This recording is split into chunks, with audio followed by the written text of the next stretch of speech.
Expliquons maintenant un modèle d'activité concernant la rédaction des classeurs. Donc, la tâche de rédaction des classeurs dans la méthode MASC, il permet de rédiger un ensemble de classeurs concernant des connaissances bien particulières. Alors, l'activité rédaction des classeurs, il est subdivisé en d'autres sous-activités, à savoir la vérification et la correction de ces classeurs, la conception du livre de connaissances, le consensus, la validation et le partage du livre de connaissances. Alors là, la première remarque que vous allez me faire, mais vous allez me dire, les noms des activités sont nominalisés. Donc nominalisé, verbalisé, personnellement je préfère les verbaliser, hein, mais on fait aussi des nominations, genre on appelle l'activité, soit on va dire rédiger des classeurs, ou bien rédaction des classeurs, ça revient au même. Donc pour ce qui est des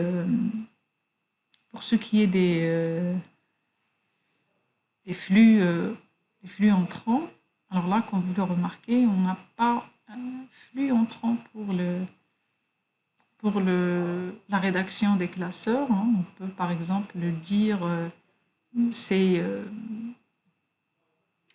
les documents, la matière première pour rédiger le classeur, mais là, si on parle de matière première, on est déjà en train de parler ressources. Donc, c'est la raison pour laquelle on a mis atelier MASC ou bien atelier MKSM. MKSM, c'est l'antécédent de MASC, c'est la méthode de mère de laquelle a hérité MASC ses spécificités. Alors, pour ce qui est de cet atelier MASC, donc pour les ressources et ressources de connaissances, donc on a l'expertise reconnue dans le domaine, un savoir-faire en recueil et modélisation de connaissances et un savoir-être d'interviewer. Ça, ce n'est autre que un patrimoine de connaissances qui est indispensable pour un ingénieur de connaissances. Et bien sûr, éventuellement, d'un expert auquel on va poser la question. On ne doit pas recenser la connaissance ou bien collecter une connaissance de quelqu'un qui ne maîtrise pas la chose. Sinon, les outputs ne vont pas servir vraiment à grand-chose. Alors, pour ce qui est des acteurs, on a l'expert et on a l'ingénieur de connaissances, qui est le rédacteur, pour faire l'activité de rédaction des classeurs. Alors, en output, on a un ensemble de classeurs qui ont été rédigés. Alors, cet ensemble de classeurs qui ont été rédigés, ils font le flux d'entrée pour l'activité vérification et correction. Et dans ce cas-là, donc pour ce qui est des ressources connaissances, donc on a besoin d'expertise critique du domaine, à savoir d'autres experts qui vont vérifier les classeurs, est-ce que le contenu est bon de point de vue scientifique. Et puis, il y a la connaissance de la sémantique des modèles, donc la maîtrise de votre modèle de phénomène, modèle d'activité, modèle de tâche, modèle de concept, modèle historique et modèle de linéaire. Et puis, pour les acteurs, il y a l'ingénieur de connaissances et il y a l'expert qui a rédigé, qui est source de cette connaissance. Alors, pour la vérification et correction, on a comme connaissance, comme ressource de connaissance, on a l'expertise critique du domaine et la connaissance de la sémantique des modèles. Pourquoi l'expertise critique du modèle? Pour pouvoir vérifier ce qui a été rédigé en sollicitant une expertise reconnue dans le domaine. Et puis, pour l'expert et l'ingénieur de connaissances, ils sont toujours là pour faire cette tâche, de vérification. Alors là, juste un mot pour la vérification, parce que par la suite, à la fin de la formation, je vais vous donner quelques astuces et bonnes pratiques pour faire l'entretien avec un expert de connaissances. Et donc, en parlant de l'entretien, une fois les classeurs sont rédigés, les documents sont rédigés, il faut faire une révision. La révision, peut-être, on a deux scénarios de révision. Soit la révision va être faite par l'expert lui-même, soit la révision, il va être faite par des experts que l'expert lui-même, il fixe, mais c'est des gens qui maîtrisent le domaine. pour pouvoir faire l'évaluation de ce qui a été dit, ce qui a été fait. OK. Alors, ayant l'ensemble des classeurs qui sont vérifiés, on va procéder à la conception du livre de connaissances.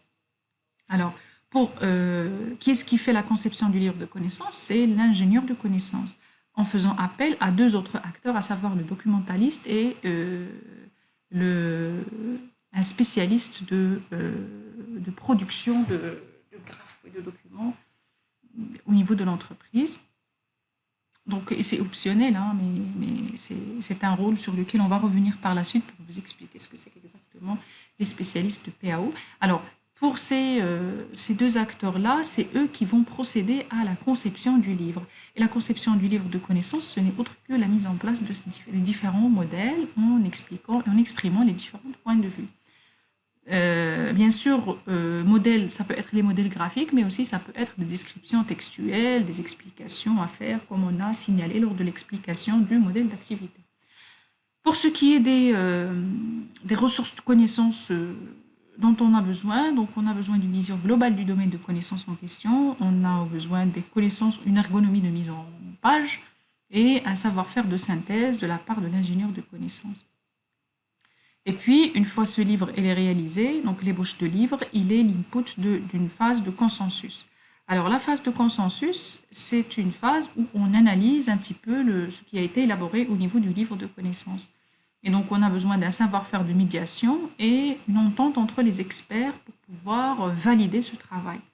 Alors, quels sont les acteurs potentiels? C'est l'ensemble des experts qui sont auteurs, à savoir l'expert initial qui a fait la rédaction et puis les experts qui ont fait la vérification et la correction, et éventuellement l'ingénieur de connaissances. Alors, une fois ce livre il est consensuel, il faut le valider, pour procéder à une validation. Et la validation n'est pas une tâche qui va être faite par l'ingénieur de connaissances lui-même, parce que lui, une fois il livre un livre qui est consensuel, donc dans ce cas-là, c'est bon, sa tâche est impérativement achevée dans le sens de rédaction de cette version. Bien sûr, il y a des éventuelles versions améliorées. Donc, pour la validation, c'est le comité des pairs, d'experts, et c'est les comités de projet qui font la chose, parce que, comme j'ai dit à tout au début, donc la rédaction de livres de connaissances est un projet qui est très important pour gérer le patrimoine de l'entreprise et pour gérer la connaissance de l'entreprise.